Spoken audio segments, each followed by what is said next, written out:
આજે હું સંસ્કૃત વ્યાકરણમાં ભાગ 3 લઈને આવ્યો છું,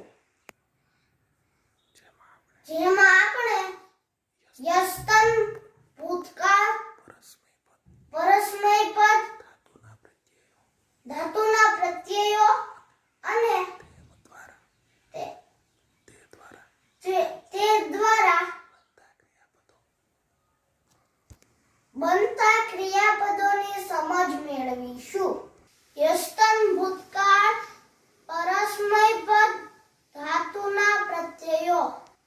જેમ વર્તમાન કાળને લકાર કહે છે, તેમ ભૂતકાળને લંગ લકાર કહે છે.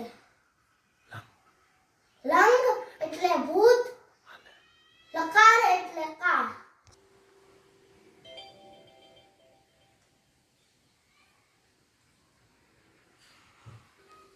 ઉત્તમ પુરુષ એકવચન માટે અમ, ઉત્તમ પુરુષ દ્વિવચન માટે વ, ઉત્તમ પુરુષ બહુવચન માટે મ.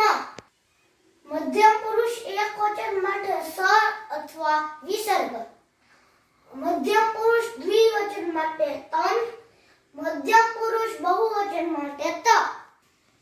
અન્ય પુરુષ એકવચન માટે ત, અન્ય પુરુષ દ્વિવચન માટે તામ, અન્ય પુરુષ બહુવચન માટે અન પ્રત્યયો લાગે છે. હવે કોઈ ધાતુને આ પ્રત્યયો લગાવી ક્રિયાપદોની રચના કરીએ. અહીં આપણે પરસ્મય પદ પહેલા ગણનો ધાતુ વદ લીધો છે. યસ્તન ભૂતકાળનો પ્રત્યય અ છે, જે ધાતુની પહેલા લાગશે. હવે આપણે ક્રિયાપદોના રૂપો જોઈએ. ઉત્તમ પુરુષ એકવચન માટે અવદામ, ઉત્તમ પુરુષ દ્વિવચન માટે અવદાવ, ઉત્તમ પુરુષ બહુવચન માટે અવદામ, મધ્યમ પુરુષ એકવચન માટે અવદસ અથવા અવદહ, મધ્યમ પુરુષ દ્વિવચન માટે અવદતમ, મધ્યમ પુરુષ બહુવચન માટે અવદત, અન્ય પુરુષ એકવચન માટે અવદત, અન્ય પુરુષ દ્વિવચન માટે